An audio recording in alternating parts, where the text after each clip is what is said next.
Merhaba, dzisiaj kolejny filmik ze wschodu Turcji. Dzisiejszy filmik będzie kontynuacją poprzedniego mojego filmu na temat jak nauczyłam się języka tureckiego. Jeśli jeszcze tego filmu nie widzieliście, to koniecznie musicie to nadrobić, link pojawi się tutaj. No a dzisiaj rozmawiamy o tym, jak Turek nauczył się polskiego. I to jest właśnie nasz Turek dzisiejszy, tak właściwie to mój Turek. Już myślę, że możemy to oficjalnie powiedzieć. To jest mój mąż Nurettin, mówimy na niego Nuri w skrócie. Dzień dobry, witam. No dobrze, no i dzisiaj właściwie oddaję głos Nuriemu. Będę zadawać pytania, trochę swoich, takich co przypuszczam, że te rzeczy by Was interesowały.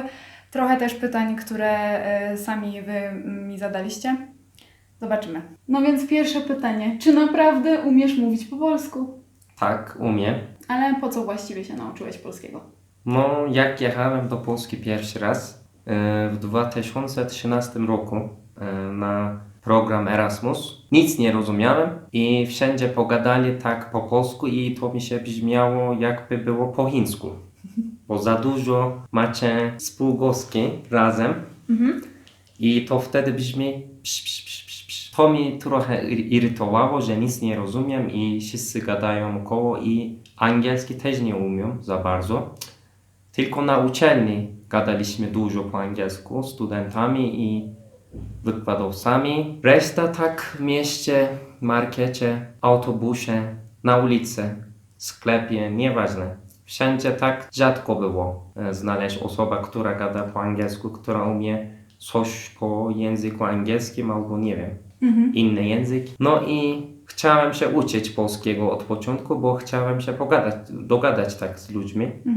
No i tak to się zaczęło. No i ile czasu to trwało? Jak się uczyłeś? Czy chodziłeś na jakieś kursy, czy jakieś książki? Jak to było? Książki w ogóle nie korzystałem nic z książek. Na kurs też nie chodziłem. Po prostu uczyłem się tak żyjąc, mieszkając w Polsce. Po prostu tak chodziliśmy na dwór i mieliśmy kontakt z ludźmi. No i co? Na początku pewnie było trudno. No tak, bardzo trudno. I nic nie rozumieliśmy oczywiście. Wszyscy gadali, a my nic. Tylko używaliśmy, jak to się mówi znowu?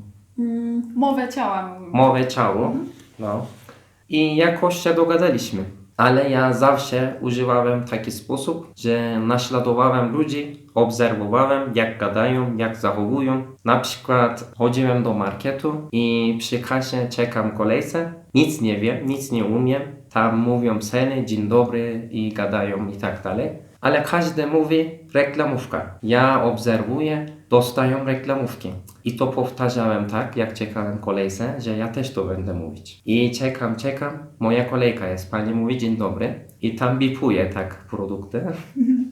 I ja stresowany jestem, cały mokry, spocę się, bo nie wiem nic w ogóle, zero. I potem pani mówi tam cenę, ale ja patrzę tak na ekran, wiadomo, nie rozumiem numery też. I mówię reklamówka, bo wszyscy tak mówili, ja też muszę to mówić. I pani mi daje reklamówkę. I potem zapłaciłem, wychodziłem z marketu i nagle mówię, jest, gadałem po polsku. Okej.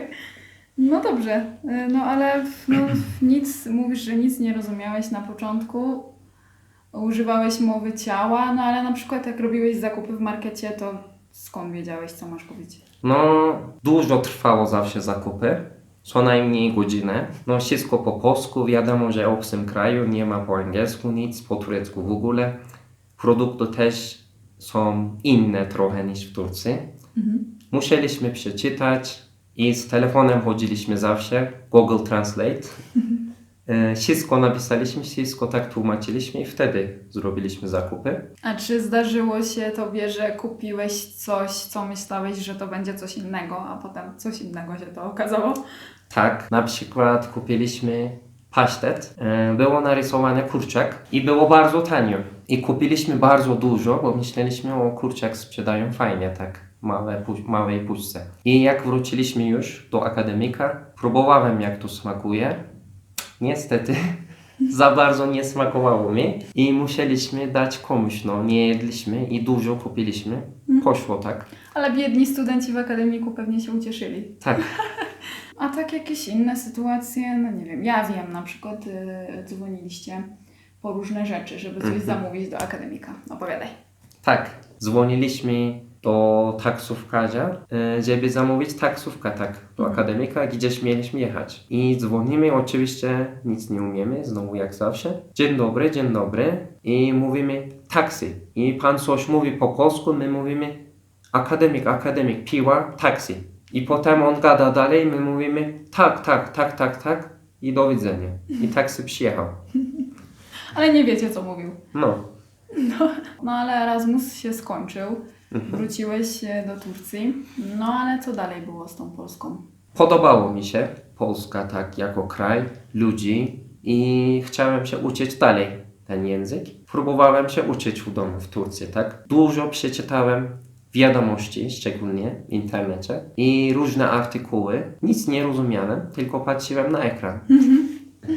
Ale to zrobiłem, żeby się przyzwyczaić do litery. W języku polskim macie różne litery, trochę inne niż tureckie. Na przykład w, No, u, ż, u, zamknięte, o, takie rzeczy my nie mamy. I oglądałem krótkie filmiki na YouTubie, słuchałem piosenki, nic nie rozumiałem, ale słuchałem i oglądałem. Bez napisów i przeczytałem różne artykuły bez tłumaczenia. No i co? Przyjeżdżałeś później do Polski? No, przyjeżdżałem, bo chciałem spotkać z kolegami, z koleżankami, w ogóle z ludźmi, którymi poznałem i oczywiście z jedną Polką. Przyjechałem, drugi raz było lepiej, bo kilka słów chociaż mówiłem i rozumiałem więcej. To było mi trochę wygodniej. A kiedy przyszedł ten moment, że pomyślałeś, umiem mówić po polsku, znam polski? Przeleciałem do Berlina i stamtąd miałem do Poznania polski bus. I musiałem czekać na lotnisku kilka godzin. I czekałem w tym czasie oczywiście wszędzie Niemcy i po niemiecku, albo po angielsku, albo różne inne języki. Po turecku też słyszałem nawet. Ale czułem się w obcym kraju. Było mi dziwnie, I patrzyłem cały czas na drogę, czy w końcu jedzie polski bus, przyjedzie. I przyjechał, biegałem, czekam kolejce, bo mieliśmy dać walizki. I moja kolejka, pan kierowca pyta mnie, dokąd? Ja myślę, rozumiem. No i on patrzy na mnie, dokąd pan? Ja mówię, Poznań. Tak się ucieszyłem, No nie mogę to mówić, że jak bardzo się cieszyłem. Chciałem go przytulać nawet. Bo mówię, tyle czasu czekałem w tej Niemczech. W tych Niemczech. Jak słyszałem polskiego, to mi bardzo było przyjemnie, bo rozumiem. I jak jechałem już do Polski, wysiadałem w Poznaniu, patrzę wszędzie na ulicę, na ludzi, wszyscy gadają po polsku, tablicy po polsku. Mówię, jestem w domu, No wtedy ten moment właśnie się czułem, że już w Polsce nie czuję się obcy. Jak byś miał powiedzieć razem, ile czasu mieszkałeś w Polsce? Razem 2 lata. No. Trochę więcej niż 2 może, wszystko razem. No i wtedy oczywiście byłem większość czasu u tej pani sąsiedzi obok mnie teraz. No i musiałem na przykład zrobić zakupy i specjalnie mnie wysyłali do Biedronki albo do różnych marketów, żebym pogadał i żebym sobie dał radę w Polsce. No i napisali mi listę na przykład 1 dzień, idę sobie i po drodze myślę, ciekawe jak to zrobić teraz. Mam listę, idę do marketu na zakupy. Jestem przy Biedronce i wejdę do środka, patrzę, strasznie dużo ludzi. Mówię, Nury, i co teraz? Jakoś trzeba zrobić zakupy. No i myślę, no dawaj, dasz radę. Pierwsze co na listę patrzę, seller napisane. Ja mówię, akurat wiem co to jest seller. No i po marketu chodziłem. Przeczytałem opakowanie, wszystko, nigdzie nie napisane seller. Ważę w tą sellera nie ma. I inne produkty wybrałem. Dalej szukam seller, potem mi się przypomniało, teściowa, czyli mama mi tłumaczyła jak to wygląda. I mówię, to chyba jest warzywa. Idę do tamtej części marketu i patrzę wszędzie coś zielonego leży. No fajnie, ale... No, co jest seller teraz? Potem ochroniarz przyszedł, pyta mnie, czym mogę pomóc. Ja patrzę i dałem mu listę po prostu. On patrzy, chyba kumał, że chcę zrobić zakupy i nie mogę znaleźć. I mi pomagał, rzucał mi do kosza różne rzeczy, które nie mogłem znaleźć sam. I zakupy koniec. Jak wychodziłem z marketu, byłem cały mokry. Raz też była sytuacja, że wysłałyśmy Nuriego do sklepu po mięso wołowe mielone i przyniósł mięso na gulasz. No to było wtedy tak, napisali na kartkę wołowe Mielone. mielone. Tak. Ja wiem, wołowe to jest od krowy, tak. Ja myślę tak, no dobrze, no wiem jak to jest. Idę do lodówki, patrzę, czytam, napisane wołowe. O, to jest to. Zabrałem od razu, no bo mielone nie wiedziałem, myślałem, no dobra, mięso wołowe, no. No co, no i był gulasz na ten obiad.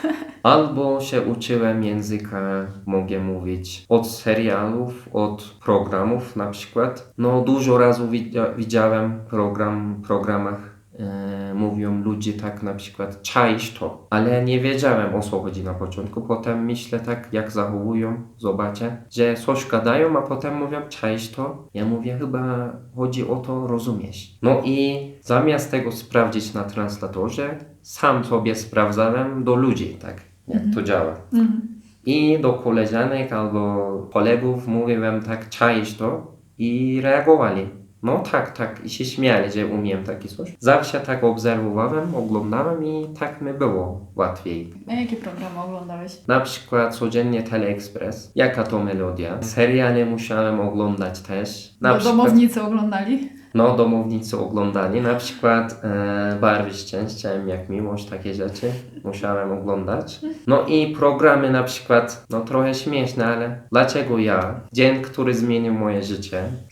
Szkoła, Malonowski partnerzy. Takie programy oglądałem, bo tam ludzie zawsze gadają tak naturalnie. Czyli można się uczyć języka właśnie od takich ludzi, bo gadają normalnie, codziennie jak gadają. Wiadomości oglądałem i bez napisów filmy oglądałem. Kinie byliśmy nawet. No i tak się zdarzyło, że po jakimś czasie umiałem więcej, rozumiałem i gadałem więcej. No dobrze, no ale jak wyglądało takie codzienne życie twoje w Polsce? Madzia pracowała w szkole językowej wieczorami i teściowa, czyli mama, wróciła zawsze po południu. Czyli ja musiałem siedzieć z mamą sam, jak Madzia była w pracy. Na początku tylko siedzieliśmy. No i tak było często, że ja byłem sam z nią. Po jakimś czasie znowu umiałem więcej, coraz więcej. Nie wstydziłem się, nie bałem się. Trzeba mieć kontakt z ludźmi, z osobami, które mówią w tym języku, moim zdaniem. Musiałem pogadać po polsku. Nie było innej opcji. Ona nie umiała dużo angielski, dużo turecki, wiadomo. Czasem jechaliśmy do babci i tam był dziadek. Pierwszy raz jak jechaliśmy, oczywiście wszyscy chcieli ze mną gadać i dużo pytali, jak jest w Turcji, jak jest w Polsce, różnice, kultura, tak, język, jak wszystko. I dziadek mi zabrał do ogrodu nagle, nie wiem, trochę się stresowałem wtedy też. I chciał mi pokazywać, co ma w ogrodzie i co rośnie, co robią w tym ogrodzie, jak pracują. Wszystko chciał tłumaczyć, tak. I idziemy, on wszystko mówi, do mnie opowiada, po polsku mówi. Ja mówię tak, no rozumiem, tak. 3 słowa. Potem grillowaliśmy i panie były w domu, w środku. My byliśmy w ogrodzie, dziadek mi zabrał i pogadamy tam. Znaczy, pogadamy. On gada, ja słucham. Siedzieliśmy i myślałem w głowie, Madzia, proszę, wracaj. No tak, No. wiadomo z tego względu, że mamy ten sam zawód, oboje znamy dobrze angielski. No i my między sobą mogliśmy sobie na początku rozmawiać po angielsku, wtedy kiedy jeszcze Nuri nie znał polskiego, ja nie znałam tureckiego. No ale reszta mojej rodziny nie do końca, więc zawsze gdzieś tam trochę mnie szukał w razie czego, żebym była obok i mogła coś wytłumaczyć. Ale nie, my go często zostawialiśmy właśnie samego, żeby sobie sam poradził. To było dobre. Tak, na przykład jeden dzień dziadek mówi do mnie, że mamy grać kartę. 1000, tak się nazywa gra. Ja w Turcji rzadko gram, co dopiero w Polsce mam grać kartę. No i on mi tłumaczył zasady. Nie rozumiałem wszystkiego znowu, ale pokazywał mi, jak to się gra i graliśmy kartę z dziadkiem. Po polsku wszystko. No potrzebny jest czas, wiadomo. Na początku było bardzo śmieszne. Na przykład jeden dzień mama mówi do mnie, że musimy kupić makarony. Ja myślę, no dobrze, Nuri, chodź, idziemy do miasta. Idziemy. do sklepu i kupiliśmy w końcu firanę. I wracamy do domu. Ja myślę, mam mówić czy nie mówić? Myślę w głowie. Mieliśmy kupić makarony, ale teraz co? Chyba nie mówię, nie wiem, no. No dobra, nie mówię. I potem się okazało, że makarony to znaczą firanki, takie sznurki.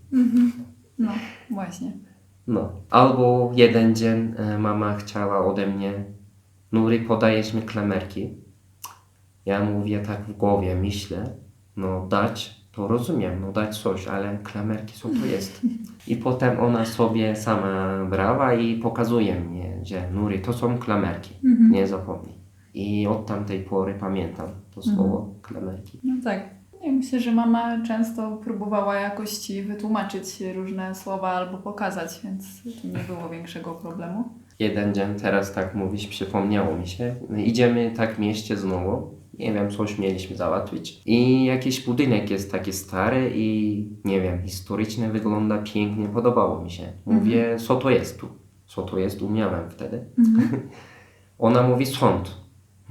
Dobrze, ale co to jest sąd? I myślę, nie mówiłem nic. Ona mówi, chyba nie rozumiesz. Sąd jest to, jedna osoba mówi tak, druga osoba mówi nie, idą do sądu. Rozumiesz? Tak mówi. No a też jak były jakieś poważniejsze sytuacje albo trudniejsze słowa, no to ja tłumaczyłam po prostu na angielski i tak też się dużo nauczyłeś. Pewnie. Tak. No wiadomo, wszystko tak z powietrza się człowiek nie nauczy, nie zapamięta. Są czasem takie słowa, których się nie da zrozumieć z kontekstu po prostu. No ale myślę, że musimy też jeszcze trochę poopowiadać o Twoich największych wyzwaniach w Polsce, jakie miałeś. Na przykład ślub.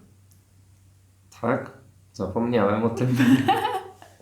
Tak dawno już to było, nie? Że zapomniałeś, że w ogóle coś takiego miało miejsce. No. No, ale przypomnij sobie, jak to było.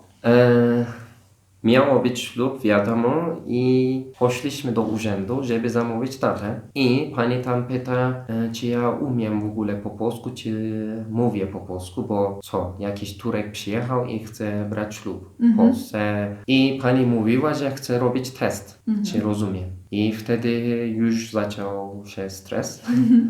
Ja myślałem, że będzie coś większego, ale ona pytała takie pytanie, czy mi się podoba w Polsce, jak poznaliśmy, co jeszcze? Jak długo jesteś Jak w długo Polsce? jestem? No takie podstawowe pytania. Podstawowe pytanie i ja na wszystko odpowiadałem i ona mówi, no dobra, starcie, on rozumie i mówi tak w miarę. Tydzień przed ślubem oczywiście codziennie musiałem zapamiętać przysięgę, jak mówić. No, Przysięga też nie należy do najłatwiejszych, dużo jest takich właśnie słów.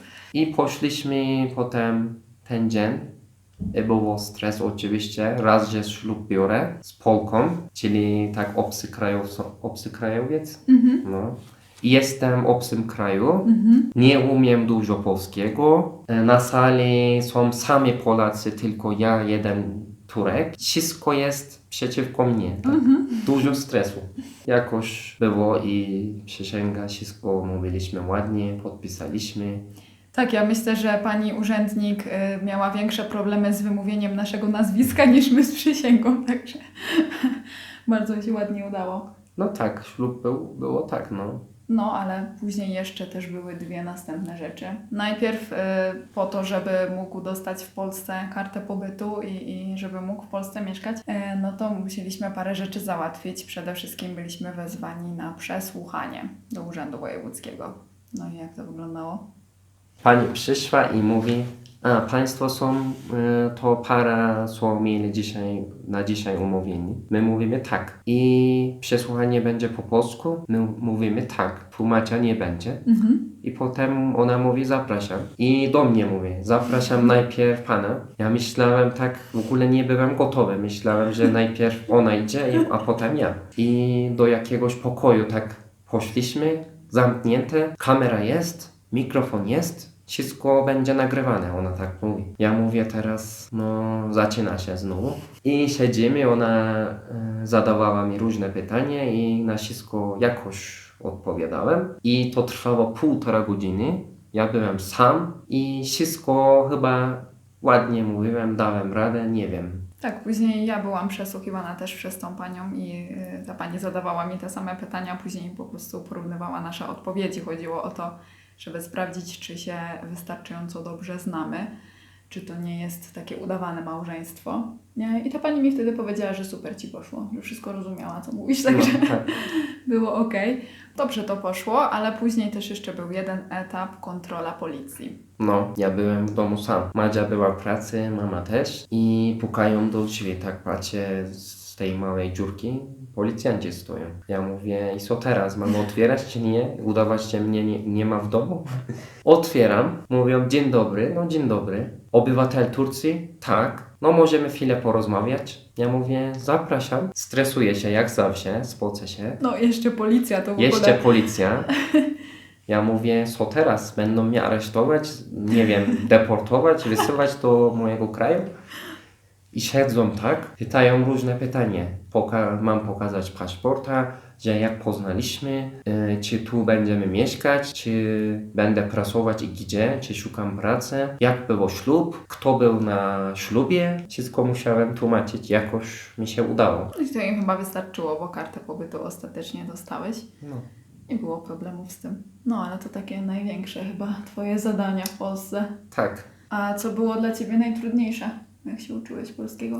O, no wymowa. Mhm. Wymowa było najtrudniejsze, bo mówiłem na początku filmiku, że za dużo macie Spółgłosek? spółgłosek, tak, że między sobą tak są połączenie, Mhm. że psi, to ciężko czytać, bo po turecku jak piszesz, tak czytasz, Mhm. ale po polsku tak nie jest. I próbowałem przeczytać książki nawet i rozumiałem, o co chodzi generalnie. Specjalnie przeczytałem, żeby przyzwyczaić się do litery. No tak, to prawda, w tureckim dużo jest samogłosek i tutaj nawet czasem ludzie mają problem, żeby moje imię powiedzieć, czy powiedzieć Magda, bo Tak. G i D razem nie ma takiego połączenia. Często jak już to zmiękczają to do Magda, bo kyty jest na przykład słowo mektub, list, więc do tego są przyzwyczajeni, ale Magda dla niektórych jest trudne. No do tego stopnia, to sobie wyobraźcie teraz w polskim, jak to wygląda, no trudne to są słowa. No i polski jest chyba trzeci język do uczenia się, tak najtrudniejszy trzeci język. Na początku oczywiście się bałem, że jak to się uczyć, bo za dużo tak jest kombinowanie i w ogóle macie tak kobieta, nie.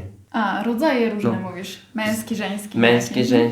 żeńskie macie tak za dużo, po turecku takie coś nie ma. I to było ciężko dla mnie, ale w czasie tak przyzwyczaiłem się. Teraz jak widzicie, gadam tak jak jest. I w Polsce w ogóle nie czuję się obcy. Jak lecimy do Polski, to nigdy nie czuję się tak, jakbym był w obcym kraju, tylko w domu, jakbym był w Turcji, tak. I też na pewno interesuje Was, jak my na co dzień ze sobą rozmawiamy. W Turcji rozmawiamy zazwyczaj po polsku, dlatego że no, on jest tutaj jedyną osobą, która zna polski i ja też bym chciała w swoim języku mówić. A w Polsce mówimy między sobą po turecku chyba, nie? Tak, tak, po różnie. polsku też, ale no... No i też często mieszamy wszystkie trzy języki naraz, polski, turecki, angielski w jednym zdaniu nawet potrafimy pomieszać, Tak. także to też się nam tak zdarza. No jak nie pamiętamy słowa po polsku, to mówimy po turecku albo po angielsku, albo odwrotnie. No jakoś się dogadamy, no. No dobrze, no to teraz tak może podsumujmy to wszystko. Jakie masz takie najważniejsze rady dla tych, którzy uczą się polskiego? Co mają robić? No moim zdaniem muszą mieć kontakt z ludźmi w tym języku. Ja miałem taki sposób, opowiadałem wam, naśladowałem ludzi. Do tej pory, w Polsce jak jestem, kiedykolwiek jesteśmy, chodzimy na ulicę, idziemy na spacer, zawsze słucham, co się dzieje tak około, że słucham ludzi. Może to niedobrze, nieładnie, ale słucham, co gadają, żebym rozumiał, żebym wiedział więcej słów. Tak. Muszą mieć kontakt z ludźmi, muszą być w tym kraju, jak mają możliwości. Tak. Jak nie, to muszą oglądać programów, różne seriale, piosenek, tak, I czytać. czytać. No Czytać i pisać wiadomości. Dużo Tak. między sobą pisaliśmy też. no pisaliśmy. No. Aha. Ja zawsze pisałem z ludźmi z Polski i przez Skype też gadaliśmy, rozmawialiśmy. Z jedną Polką wiadomo najwięcej, No, czytać, pisać, słuchać, to wszystko trzeba robić. Wiadomo, w Turcji, mieszkając w Turcji, to nie ma za dużo tak możliwości, żeby się uczyć, ale coś można robić. Na przykład ja do tej pory codziennie sprawdzam wiadomości, co się dzieje w Polsce, bo ja lubię tak wiedzieć o wszystko. Czytam historię, czytam różne rzeczy o Polsce, różne rzeczy czytam, zawsze czytam. Ja myślę, że akurat w nauce języka polskiego ważne jest czytanie, bo też dostaliśmy takie pytanie, czy Nuri miał problem z ortografią. I właśnie nie, bo uczył się od razu słów też widząc je, czyli z automatu jak poznał jakieś słowo, to od razu je zapamiętał tak jak wygląda, więc nie miał później problemu, żeby zdecydować czy takie upisać, bo od razu z takiem u się nauczył tego słowa, no bo je widział, czytał dużo, to jest bardzo ważne No tak, przy ortografii, nie? tak. Także w języku polskim, tak jak w tureckim, mi wystarczyło, że ja się nauczyłam alfabetu i to już była cała nauka czytania, no bo więcej nic nie jest potrzebne do czytania po turecku. Tak w polskim, no trzeba po prostu ćwiczyć czytanie i tyle. Ale na przykład samo czytanie i widząc słowo to nie starczy, bo widzę na przykład słowo Grzegorz Brzęczyszkiewicz, to nawet jak widzisz, to jest bardzo ciężko. No jakbyś tego nie usłyszał, to byś chyba nie wykombinował, jak to przeczytać. Nie ma możliwości w ogóle, nie ma mowy, tak. To jest No. ciężko. Więc w polskim i czytać, i słuchać naraz trzeba chyba po prostu, ja nie wiem, no tak. No tak, no i są. Może te filmy byśmy polecili, właśnie filmy po polsku z polskimi napisami, bo wtedy i będziecie słyszeć polski Tak. i widzieć polski, nie? To chyba tutaj Tak. jest bardzo ważne. Tak, tak. Co chyba? Trzeba mieć motywację po prostu. Polski jest No. taki trudny, musi być motywacja. No motywacja musi być, no tak. Jeżeli stwierdzicie, że ten polski tak do końca nie jest Wam potrzebny, to raczej się go nie nauczycie, ja tak sądzę. No ale ja teraz się cieszę, że uczyłem tego języka, bo mogę porozmawiać z ludźmi z tamtego kraju, z Polski, tak? Ludzie mnie pytają czasem, po co nauczyłeś polskiego, gdzie to sprzedać i tak. Ale ja mówię, no ja nie nauczyłem to, żeby się sprzedało gdzieś, to po prostu tak chciałem pogadać z Polakami. No i teraz nie ma problemu przynajmniej, jak odwiedzamy moją rodzinę, no to Tak, nie teraz... trzeba już się gimnastykować normalnie. I normalnie mogę go zostawić z kimkolwiek z rodziny i zająć się swoimi sprawami i wiem, że sobie poradzi. Nie muszę cały czas siedzieć i tłumaczyć wszystkiego. To jest też tak pomocne, no po prostu. No teraz ja się czuję w takim stopniu, że mogę w Polsce, nieważne gdzie, możecie mnie zostawić, mogę wszystko załatwić sam, bo czuję się tak wygodnie, no. I umiem. Tak, umiesz. Myślę, że Wy też to stwierdzicie w komentarzach. Dajcie znać, co myślicie, czy umie mówić po polsku, czy nie umie. No. I czy w Waszym otoczeniu, może tak, znacie kogoś, kto uczy się polskiego i jakie ma z tym problemy. Może jeszcze też byście chcieli o coś nas zapytać, to śmiało piszcie komentarze, odpowiemy. Co? To chyba wszystko na dzisiaj. Tak, starczy już. Starczy już i tak za dużo powiedzieliśmy chyba. No. No dobrze, no to do zobaczenia za tydzień. Görüşürüz. Do widzenia.